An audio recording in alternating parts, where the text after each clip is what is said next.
Qui peut le croire que nous sommes de retour à des décrets qui nous rappellent ce qui s'est passé il y a plus que 3000 ans.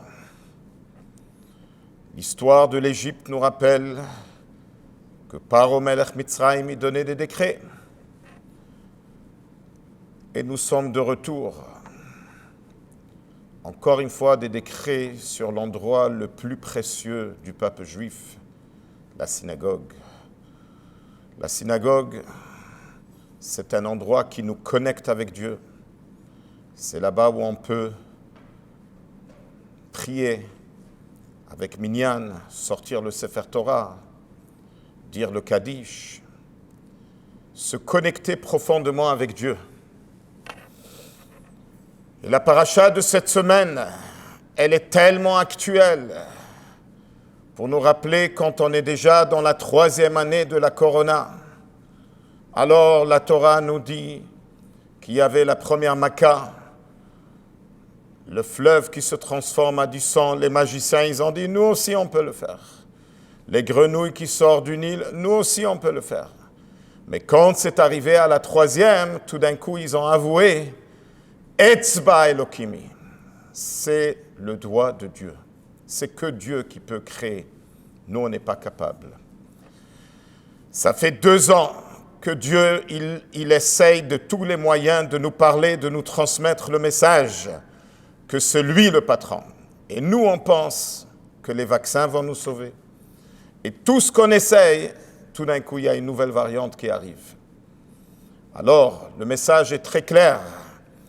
Qu'on doit à tout prix se préparer à la Géoula. HaKadosh Baruch Hu, il est en train de se dévoiler et il est en train de nous dire Imdu hachen kulchem, préparez-vous à la Géoula, connectez-vous avec HaKadosh Baruch Hu.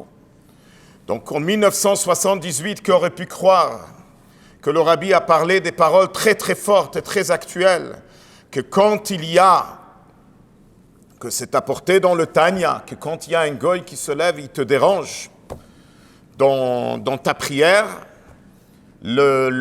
ça vient de HaKadosh Baruch Hu, c'est juste pour te réveiller à prier encore plus fort.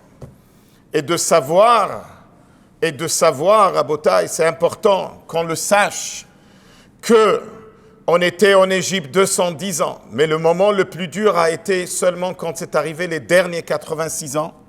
Là, ça a commencé le premier décret, l'esclavage, où il y a eu la naissance de Myriam. Après, il y a eu le 2e décret que tous les garçons, jetez-les dans le Nil, c'était la naissance de Aaron. Et après, c'était que tous les garçons, jetez-les dans le Nil, ça c'était la naissance de Moshe. Donc le plus, et après quand Moshe Rabbeinu, il est venu pour annoncer à Paro que c'est le moment de partir, de sortir de l'Égypte, alors là, la situation s'est aggravée. Paro, il a dit que même la paille, je ne vais pas vous donner pour construire. Alors, ça veut dire, le Rabbi, il explique que dans l'obscurité, il y a des étapes, mais quand on arrive vraiment à la fin de l'exil, ça, c'est la plus grande obscurité. Il ne peut pas avoir une plus grande obscurité que quand on ferme l'endroit le plus précieux du peuple juif, qui est la synagogue. Et quand il y a, à ce moment-là, qu'est-ce qui fait le juif? Il se renforce. Il se renforce et il se retourne vers Dieu et il prie à Kadosh Baruch Hu. Et c'est ça la raison pourquoi les Makot sont arrivés, comme il dit le grand saint Rabbi Yitzhak Abarbanel, que les Makot se partagent en 3. Pourquoi en 3? On le dit d'ailleurs le soir de Pessah, Detzach, Adash, Be'achav. Les premiers 3, c'est parce que Paro, il niait l'existence de Dieu. Il disait, mais Hachem, qui c'est Dieu? Eh bien, arrivent les 3 premiers pour lui montrer qu'il y a un Dieu. Les prochaines, le 2e série de 3, c'était parce qu'ils ne croyaient pas que Hachem, il surveille chaque détail dans ce monde. Alors, ils sont venus pour lui montrer ça. Et après, les 4 derniers, Be'achav, c'est qu'ils ne croyaient pas que Hachem, il peut changer la nature. Donc, les Makot sont venus pour frapper les Égyptiens. Comme il dit le Passouk, que ceux qui vont vous faire souffrir, Dan Anochi, je vais les juger. Mais c'est aussi pour que les Égyptiens réalisent, comme il dit le Passouk, V'yadou Mitzrayim ki ani Hashem, Mais il y a une autre raison. Le passouk, il dit aussi « Vidatem ke'ani Hashem ». C'est pas rien que pour les Égyptiens.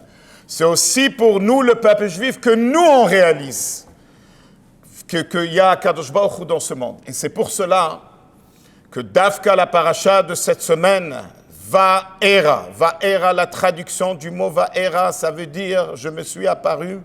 Et Rabbi Shneur Zalman, il explique dans son livre Torah Or qu'on vient de célébrer Saïdoula que c'est pas rien qu'un dévoilement dans le passé, c'est un dévoilement dans le présent. Hachem est en train de se dévoiler. Ça fait 2 ans que Hachem, il essaye de nous parler, il est temps qu'on répond au téléphone et on dit « oui, papa ».